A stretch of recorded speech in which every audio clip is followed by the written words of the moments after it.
All right, so getting into the core plays for today, it is going to be a little bit different in the sense that it is going to be a 3-game slate. So it's not going to be easy to dial in on like who should be the core plays. Okay, I'm going to get kind of unique with the approach today. So what I want to do is I want to start off with a couple of unique value plays. So first, we're going to start out with the Milwaukee Bucks. We do have news that Bobby Portis is going to sit and Pat Connaughton is going to be out. Now, a lot of people are going to go to Grayson Allen, and I think that's going to be the correct approach. He should be a strong, safe price point play. In terms of DK value, if we were to sort by that, he's going to be one of the better value plays that we are getting on this slate, coming in as the third best value. If we sort by Fanduel value as well, it's going to be the exact same thing. So with that, we can see he's getting a decent amount of ownership, but I would say for a 3-game slate, especially with Pat Connaughton out, I would say that's probably a little bit too low, maybe 25% on DraftKings. I would say about 35% is probably correct on FanDuel. Now, to me, the very sneaky play would be Joe Ingles, okay, coming in at about 12% ownership and 18% ownership on FanDuel. Now, he's not popping too much on the model just yet, but if he is going to get 25 minutes, I would say that's going to be so intriguing as a price point play. And we don't know exactly where the minutes are going to go. They could go to Marjon Beauchamp, they could go to Javon Carter, but we have seen Joe Ingles get more run recently. Okay. And I will kind of chase the upside from him. We have seen him shoot the 3 ball a little bit more. We can see 0 for 5, 1 for 3, 1 for 5, 2 for 6. So he really hasn't had a good night shooting from 3 ball range in a while. Okay. And so if we could get 3 for 5, 3 for 6, that'd be huge, especially at this price tag. 3.4 is a cheap price tag. And he is someone that I could see just getting more usage. Now, he did play a lot of minutes in the last game against Boston. That game was a overtime game. Okay, so I think we would expect 25 minutes from him. And really what we're trying to get is about 18 or so DraftKings points. The tough part about the Bucks is we just don't know exactly where the minutes are going to go for sure, because they've been so banged up this season that the minutes have been so spread out. Like, we have not seen the Bucks at full strength at all this season, which is pretty crazy. And you could potentially go with Chris Middleton, who has been extremely efficient at this price tag. 5.5.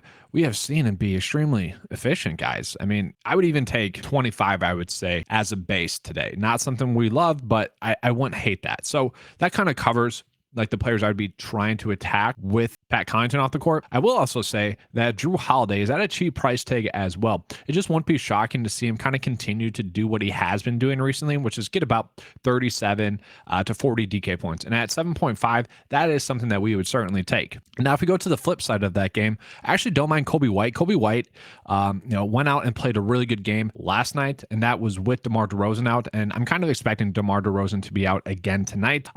Looking at it, he was extremely efficient. Okay, 9 for 12, probably not going to happen again. 5 for 8, like that's not going to happen again. I think if we're expecting like 37 or even 30 DK points, that's probably asking too much. But can he get to 25 DK points with a slight increase in minutes?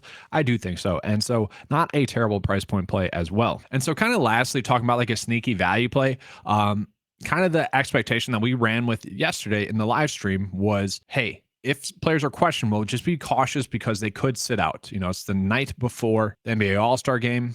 If someone's even banged up, might as well just get them an extra day of rest. So looking at like Rudy Gobert could easily sit, and that wouldn't be shocking. He's currently questionable. And Kyle Anderson is also currently questionable. Okay, so if those two players sit, and this would be extremely interesting, is like Taurean Prince at 3.2. And guys, once again, this is a small 3-game slate. That's why I'm looking at values in this sense. Like on a normal slate, not a very strong value play, but at 3.2, if we get news that he's starting again, we could probably lock in around 20 minutes and, should be able to get to around 15, possibly 20 DK points. We saw that upside for 34 DK points against Utah as well. So like we're trying to find something here for sure, but like price point wise, not terrible, and thus you can afford to pay up for other kind of quality studs there. And then in that game, I actually really like Jaden McDaniels at his price tag. Probably going to get around 30 minutes, especially if Kyle Anderson sits. He is someone that really does see a bump in his production with both Rudy Gobert and Kyle Anderson out. So if they're both out, that's going to be huge as well. 4.3 seems just like such a cheap price tag. So he is someone we could easily go ahead and fit into our builds. And then looking at it, guys, I probably will be trading CP3 as a core play, just like standout play. looking solid.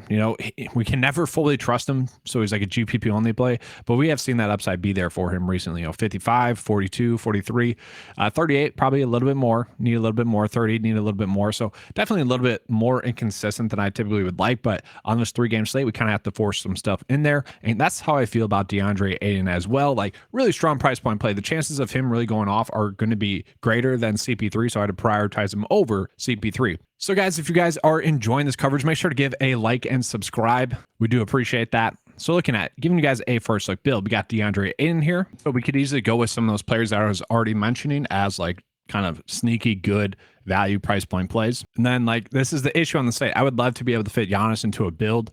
So there's like some sort of pivot that we would have to make. So I'm going to go off of CP3, who I do think is a very strong price point play. I'm going to go ahead and put Holiday into that point guard spot. A little bit cheaper, probably about the same production most likely. So that'd be a strong pivot we can make. And then we have about 6.7 left over. This is the issue on the slate as well.